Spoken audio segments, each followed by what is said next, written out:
To start a corner-to-corner piece, you'll work a series of increases. You'll be starting in your corner and adding blocks along as you go, creating extra length on both the bottom and the side of your piece. And then we'll fill in the rest with some additional blocks. Each row that you complete will add one block to each row. So if I start here in my corner, I've got just one block. Then working the next row going up here, I've got 2 blocks. Then working back down 3. Working back up, I have 1, 2, 3, 4. And this last row working down, I have 1, 2, 3, 4, 5 blocks. The hardest part of any corner-to-corner piece is simply getting started. The first 3 rows are the most difficult. Once you get past that point, it's smooth sailing. To get started, you'll place a slip knot on your hook and you'll chain 6. 1, 2, 3, 4, 5, and 6. Now it is crochetier's choice if you want to work into the front of the chain or underneath the back bump of the chain. You'll find the 4th chain from the hook. 1, 2, 3, 4, and place a double crochet in that chain.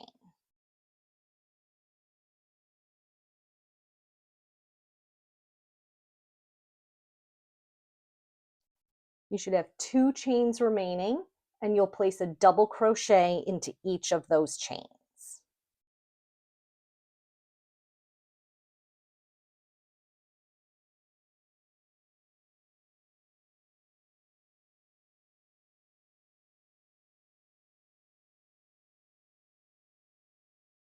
And that is your first block.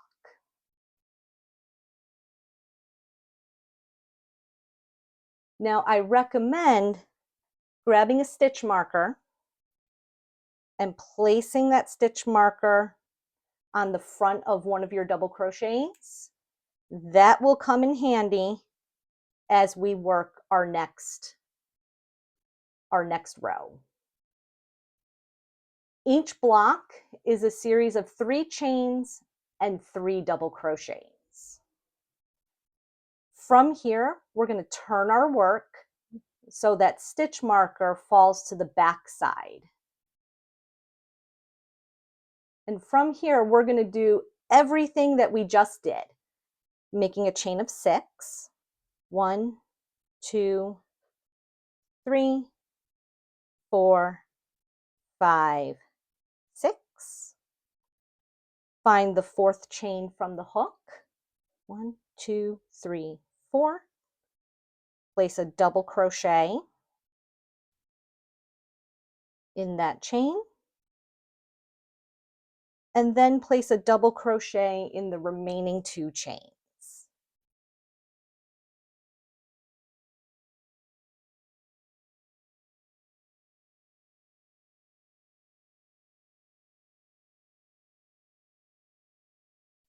So I've just completed my second block. And from here, you're going to go to your first block and you're going to look for the chain 3 that is at the end of the block. And you're going to make a slip stitch into the space between that chain 3 and the double crochet.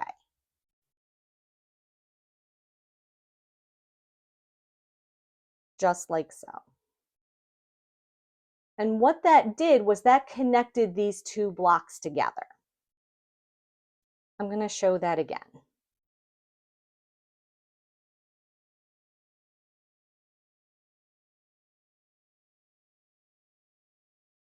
So I've got my 2 blocks and I want to bring them up together to connect them.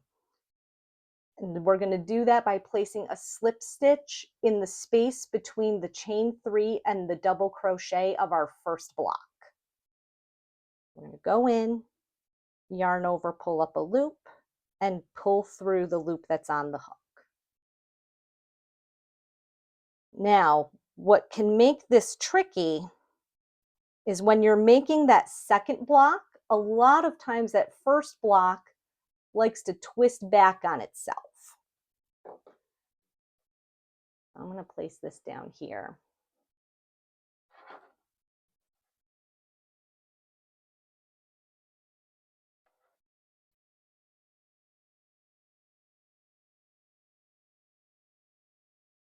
So this is what we're looking for. That first block having that stitch marker on the back side. What can happen a lot of times is that first block likes to flip back so that that stitch marker is up in front. And now it looks like we've got both of the chain threes of each block on the same side. We want them to be facing away from each other. I kind of like to think of it like they're pointing in opposite directions.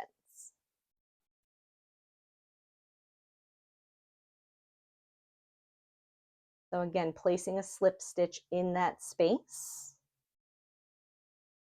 to connect the two. From there, you'll make 3 chains and then place 3 double crochets in that same space.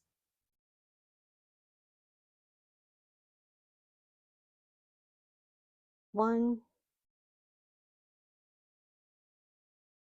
2, and 3. Now you'll turn your work. And let's take a quick look at what we have here. We now finished row 2. We started with 1 block and then we added these 2. So now we're going to add another block on top, adding 1 on the side and 1 in the middle so that it completes the row for row 3. Now we're working with that stitch marker in the front of our work. Another way that we can think about it is when we start each row, we want that tail to be in that bottom corner where we started.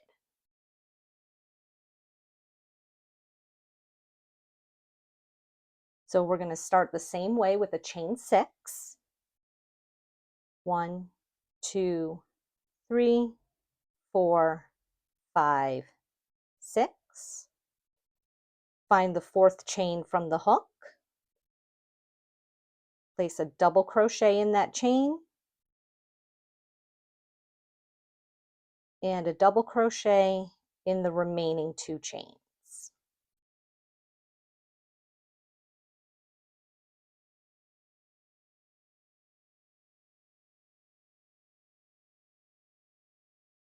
And again, we want to connect that block that we made to the one directly next to it. So we're going to make a slip stitch in the space between the chain 3 and the double crochet.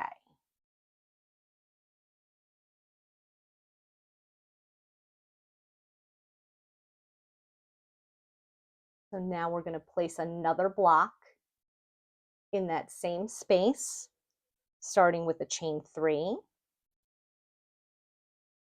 and 3 double crochets around that chain. 1, 2, 3. Again, we need to connect the block that we just made to the one directly next to it. So we're going to find that space between the chain and the double crochet. Make a slip stitch to join. And then we're going to make 1 more block.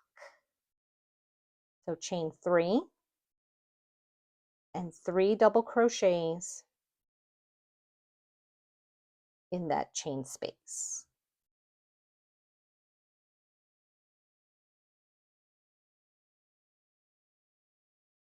And that's the end of row 3. Turn your work. Again, we're going to look to have our tail pointing down in the corner from where we started. And we'll start row 4. For increases, you will always start with a chain of 6.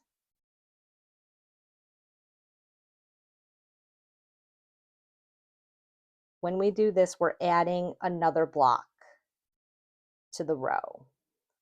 Finding the 4th chain from the hook, double crochet into that 4th chain,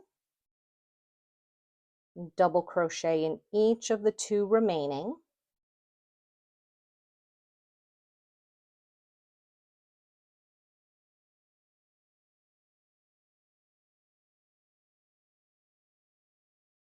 and then we want to connect this block that we just made to the one directly next to it.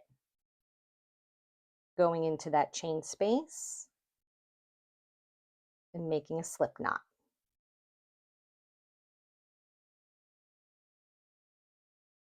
For another block, we make a chain of 3,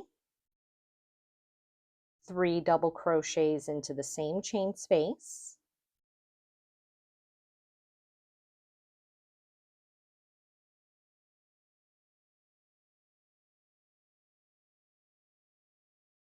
and then connect that block to the next one with a slip stitch,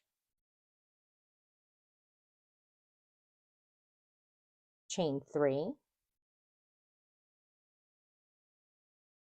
and 3 double crochets.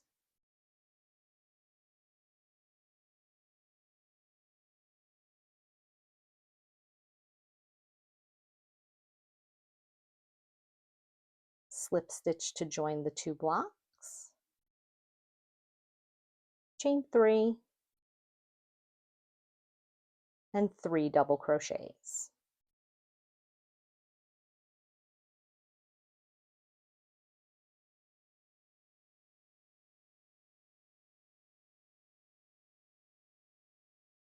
Turn your work to reset, making sure that tail is in the bottom corner where you started.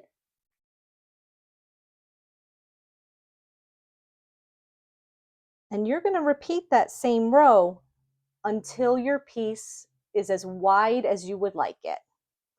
You always start the row with a chain of 6, double crochet into the 4th chain from the hook and the remaining 2 chains, slip stitch in the next block to join, chain 3, 3 double crochets in that same place, and slip stitch to join.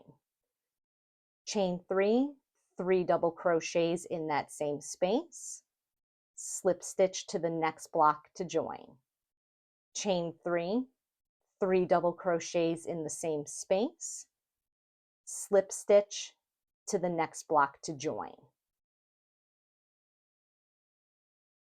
And then 3 more chains and 3 more double crochets until you're not able to join anymore. Turn your work and then keep going.